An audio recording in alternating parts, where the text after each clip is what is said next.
Hey folks, this is Nate coming at you. Today is Thursday, it's February 17th. I got a lot of cool feedback from the review video I did last night for my SaberTrio Vektra that came in, and then subsequently for the sound comparison test I did with that versus my other SaberTrio Reaver, which had a 28mm KR speaker in it. I did later verify that both the speakers, both the 22mm Veco speaker in this Vektra is a 3-watt 4-ohm speaker. The KR speaker I tested it against is also a 3-watt 4-ohm speaker. So today I'm going to do a second test with a different type of 28mm speaker in my StarFall. This is a 28mm Smuggler's Outpost 3-watt 4-ohm speaker. So what I've done today is I did a little bit more setup on this just to sort of increase the integrity of the comparison. So these both have the same config, the same sound volume settings on the config, the same sound fonts, blade style, same everything. Essentially, I copied the config over. Now, this SaberTrio originally came with a config that defined 4 blades, most likely for some other accent LEDs that are in the Saber. So what I did, just to make sure that everything was the same, is I actually imported a 2-button 1-blade config on here, essentially shutting off power to any of the accent LEDs that are in here. So this is only running a 1-blade configuration, which is the same as what this is running. So there is no additional power being rerouted to other components in the Saber. The configs are exactly identical. So that really shouldn't make that big of a difference. But usually when I try and run these tests if I want to claim any sort of integrity, I want to make sure that the environment variables that I'm setting up are as identical as they can be. So anyway, let's start off from the beginning here. So this first one is Relictron from BK Saber Sounds.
So that's sound font 1. Now, part of my motivation behind doing a specific config for this test is I wanted to try and find sound fonts that sort of captured the range of sound fonts that were super bassy to fonts that were super light with a little more hiss to them, less bass. So I wanted to try and pick a selection of fonts that sort of spread through that range to try and give as much value to this comparison as I could. Okay, so it's the next one here. This party's over. So this one is Heroes Pack Mace from Kyberphonic.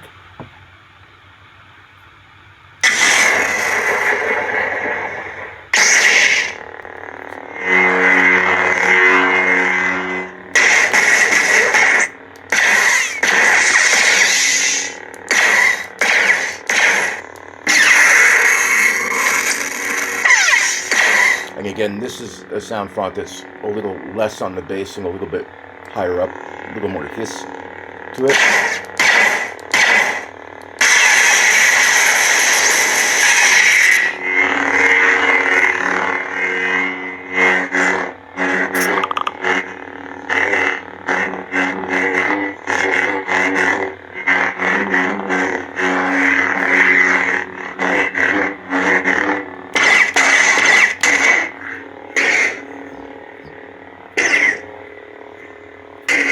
Come on, give me a stab. There we go.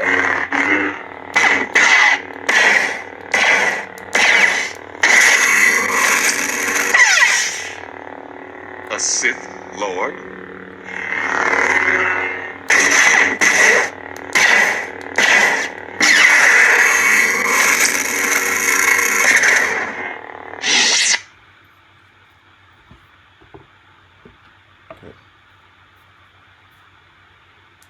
This party's over.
Next one.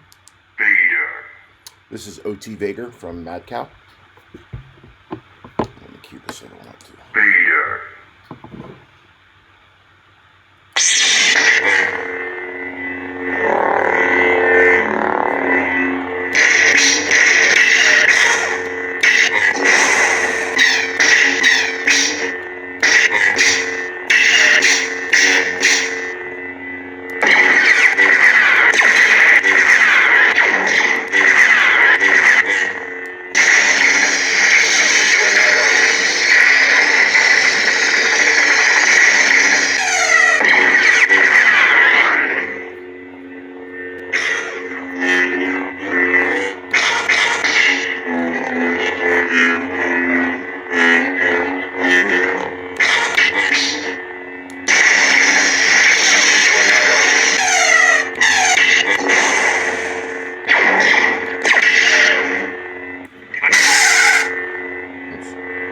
Don't make me destroy you.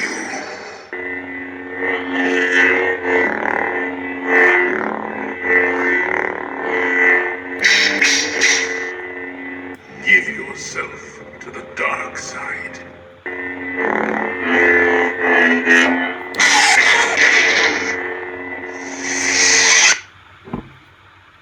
Love this font. It's got some nice bass accent swings on it.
make me destroy you.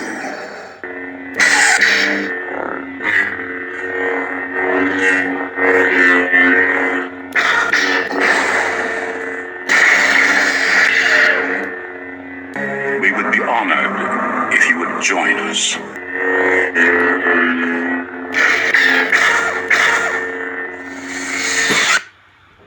So,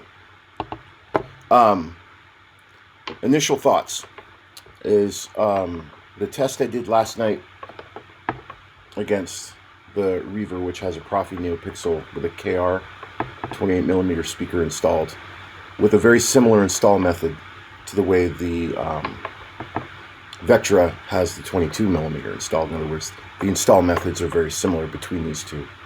The Vektra kicks its ass, is what I sort of came away with. Not like completely, but it definitely seemed like there was somewhere between like a 10 to 20% quality difference with this speaker over that one. This one, however, is still reigning supreme over this one. I love the crispness of. Let's just be honest here. As a baseline for quality and what I would expect out of a 22mm, this thing surpasses all of my expectations as to what I would expect a 22mm to sound like. Even given the quality of the install for prior 22mm. I've had other 22, 23, 24mm speakers that were installed very, very well, and the sound quality that came out of them didn't even come close to this. So let's just be clear right away. The baseline for what this thing does, based on what it is nuts. It's really good in my opinion. However, against this 28mm Smuggler's Outpost 3-watt forum speaker, it is not as loud, not as bassy. There are certain effects where this sounds just a little crisper, where this still has like a little bit of fuzziness in the sound, even though this one is still coming out louder and bassier. So there are aspects of this, like when I'm listening to a sound font or a music track, where this comes out just a tad bit crisper in tone, but it's still not, in my opinion, it does not surpass this one. And so just for the record, I'm going to take a second here, if y'all bear with me, and I want to show you the difference in how these two are installed. So just give me a moment here, and I'm going to take the blades out so that I can more easily handle the chassis.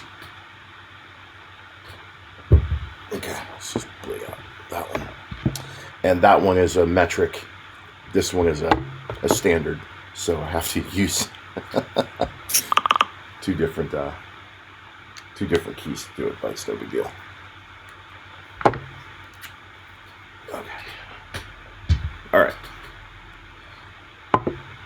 So first, let's go back over the SaberTrio and how it was installed.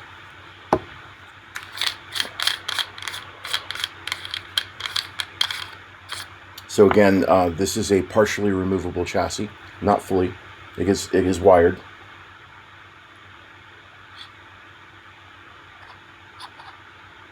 All right, so here is the kill switch RCP recharge port. There's the battery. Then here's the board and the SD card here. And then here are the wire connectors here. And then this is the speaker. Now this install is really, really nice for the speaker. Nice secured encapsulated border here for the speaker.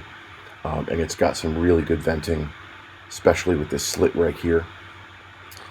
As well, when this thing is fully inserted, That's about how much space it has between until the edge of the saber. And then on top of that, so you've got, I don't know, maybe 1/3 of an inch until it hits the pommel.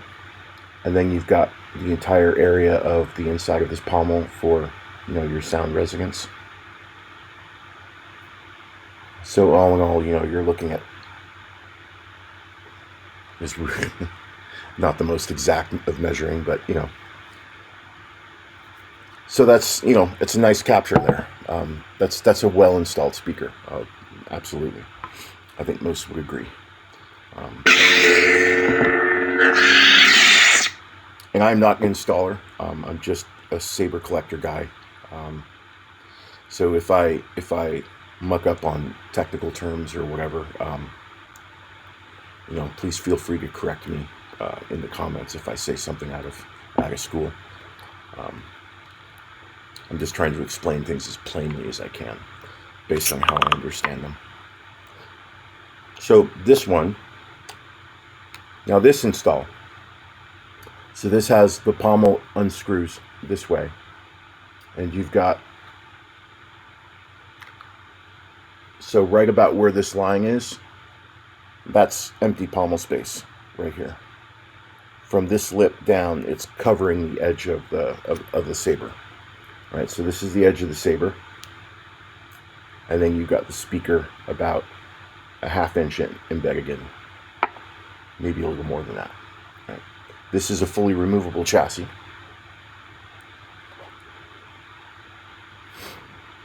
And it does have, as well, similar to the other one, where the wires are connected and soldered.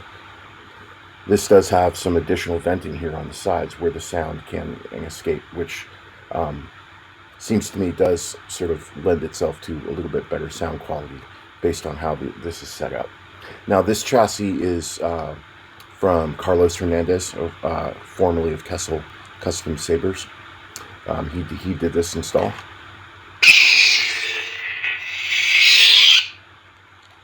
This is to date, this is my loudest saber that I own in my collection. One of two.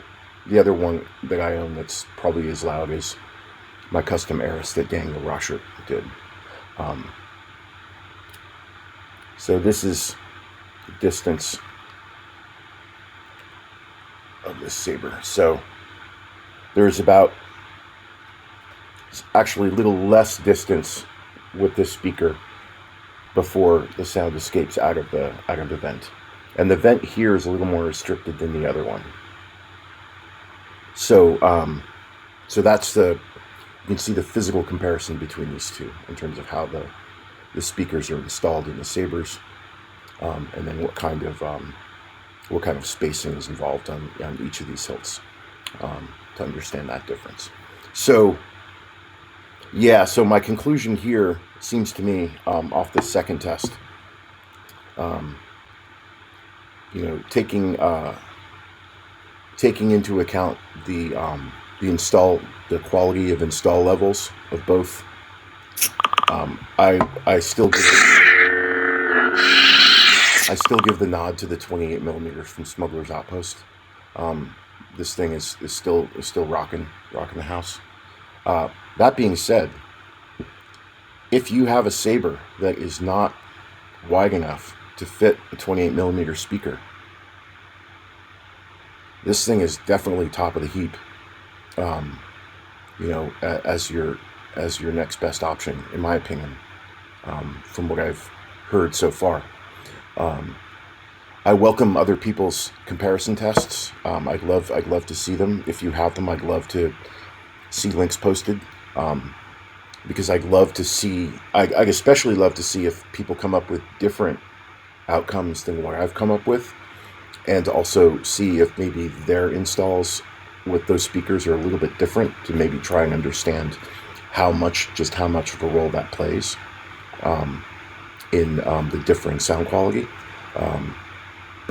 Yeah, so as more of these saber trios get delivered, I'd love to see videos of other folks running sound tests against maybe other sabers that they have. That would be great to see. Anyway, thanks for watching.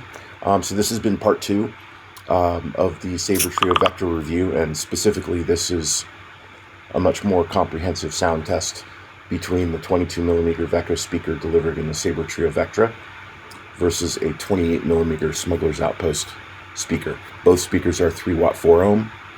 The Profi config I used for the sound fonts on both of these sabers were absolutely identical. Volume settings on the configs were identical. And then lastly, just wanted to go over a quick physical orientation of how each of the sabers were installed so that you could see the differences there. All right, folks, thanks again. May the force be with you.